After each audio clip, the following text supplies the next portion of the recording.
Hey everyone. If you remember, I talked about getting parts together to do my own NAS, TrueNAS, and it's finally put together.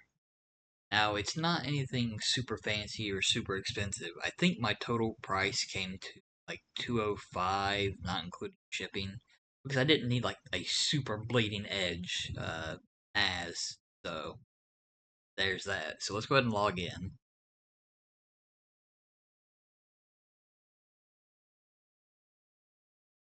All right.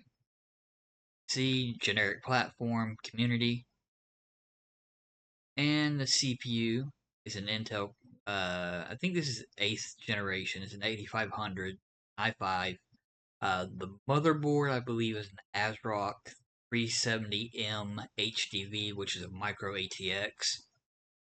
Uh, 2 sticks of 8 gigs of DDR4 at 260, or no, not 260, 2666.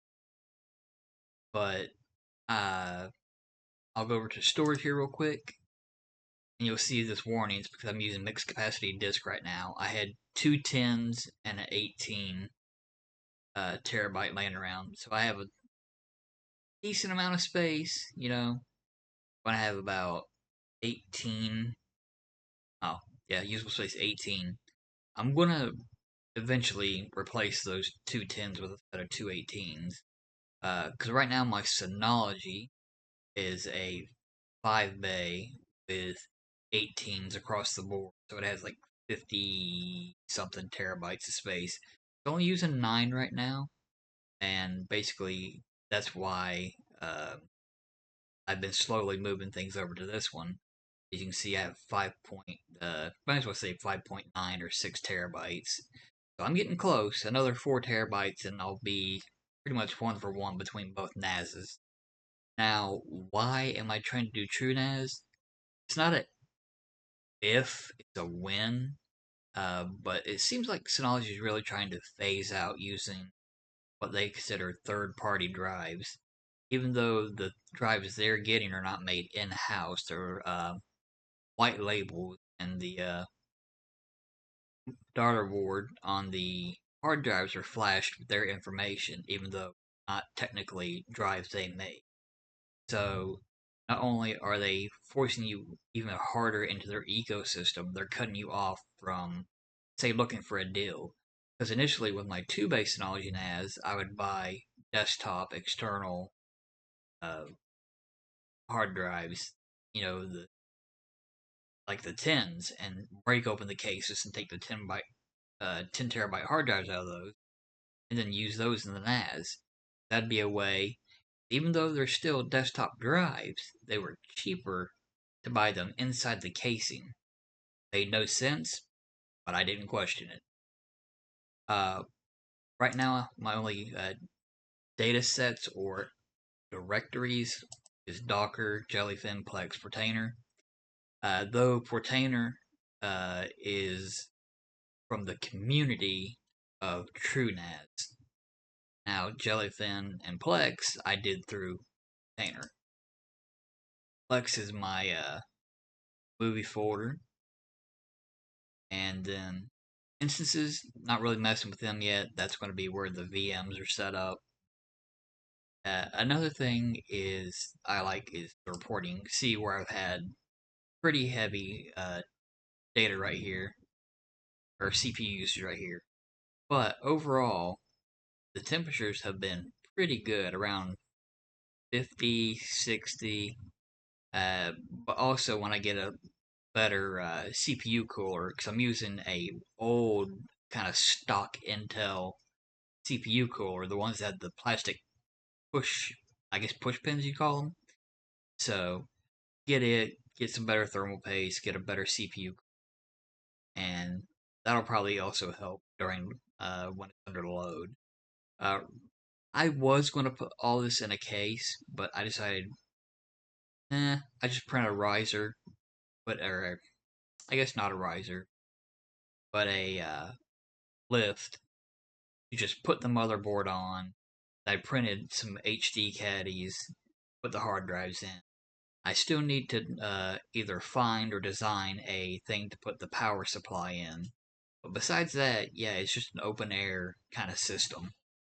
What I would like to do though is at some point, besides getting two more 18 terabytes to replace those two tens, is get two not two sticks, but 32 gigabyte RAM.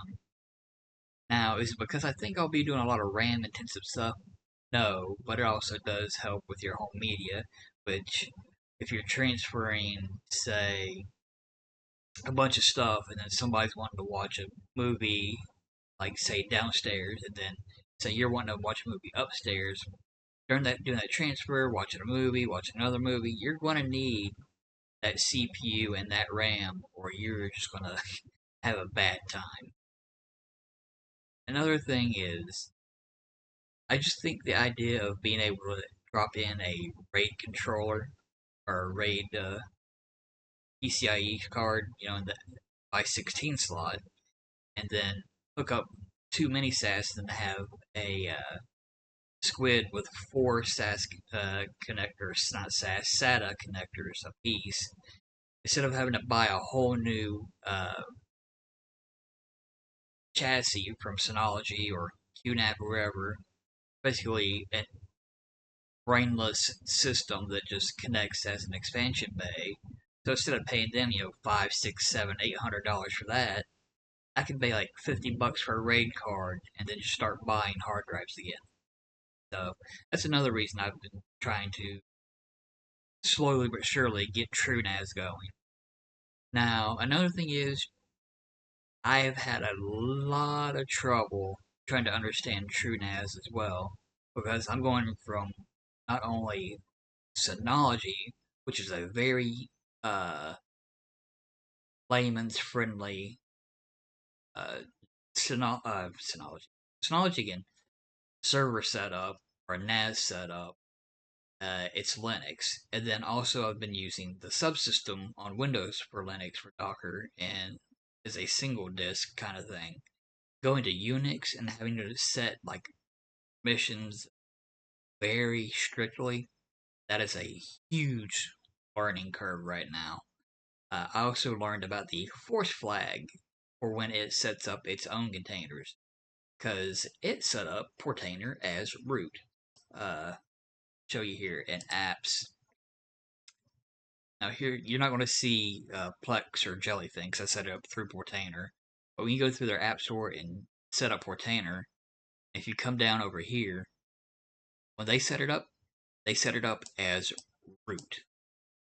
When I set up root on Linux machines, I set it as the user, 1000, 1000, which is the user of that computer and the group that user. Now, I did set up groups on here, and they do work with apps and everything, but let me see if I can find it. Credential groups. Yeah, like see here's Docker user as 1000. I actually had to make a group. The group doesn't have to be called Docker user. I did that for my own clarification. But you have to go in and give it permissions and stuff. Let's see if it shows it on here. It does not. But I also made it able to use the SMB along with uh, my user. But it's going to take me time, guys. I'll try to show you some things on TrueNAS, but it's definitely not going to be anytime soon. I thought I'd be able to hop right in with it, because I kind of looked at TrueNAS ahead of time. Thought it was Linux. It's actually Unix, so it's going to take me some time. I'll kind of figure it out, and as I figure it out, then I'll start kind of showing things. But for now, when I do videos for you, me slash you guys, it'll probably be through a Linux VM still until I get a better understanding of TrueNAS. And it's storming, so I should probably end this recording and call it there. Everyone, have a good time. Check out some of the videos if you want.